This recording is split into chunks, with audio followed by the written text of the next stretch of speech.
सुंदर हमारे हंस बाबू कमेटी की तरफ से 500 रुपए का पुरस्कार। Thank you. इस पैसे पे घोड़ी का फूल पड़ जाए, आते रहे जाते रहे और हमारे पास भी आते रहे। हम तो कहेंगे कि सही रात भर देते रहे, हम सब मिल के लेते रहे पैसा और आशीर्वाद। यहाँ नहीं बांटेंगे, खेत में जाके बांटेंगे। पैसा पैसा अपन पैसा अपन पैसा।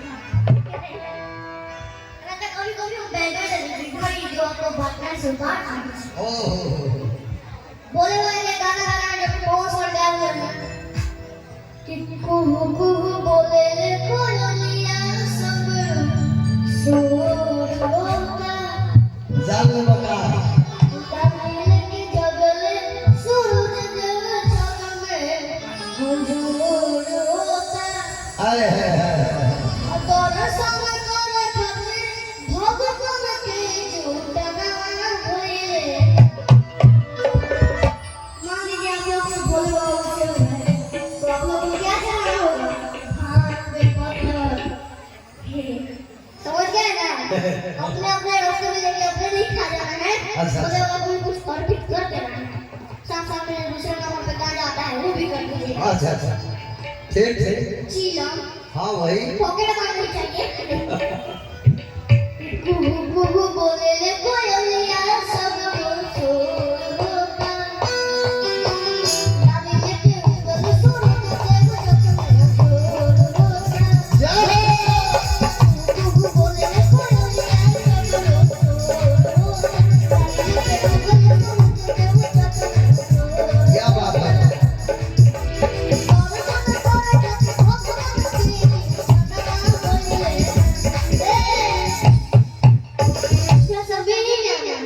भोले बाबा खोली ना अब भी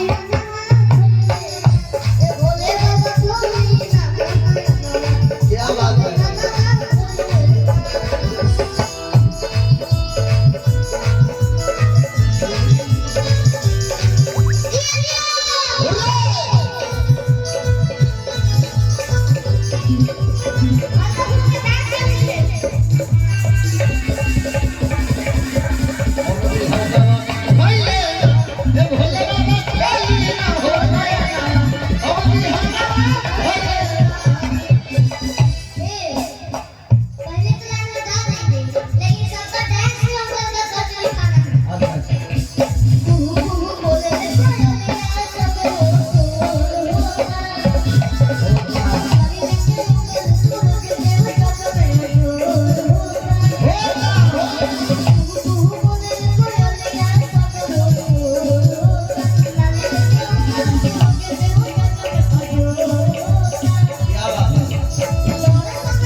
भोले बाबा खोली ना हो नया अब बिना ना भइले।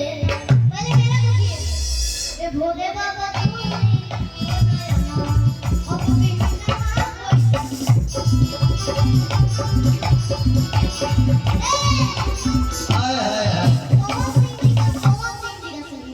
भइले। भोले बाबा खोली ना हो नया अब बिना ना भइले। क्या बात है तालियां बजा लीजिए सारी जगह देख रहे हैं क्या? ये भोले बाबा खोली ना हो नया बाबा अब बिहाना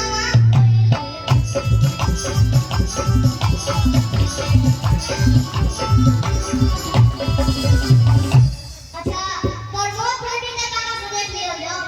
ये भोले बाबा खोली ना हो नया बाबा अब बिहाना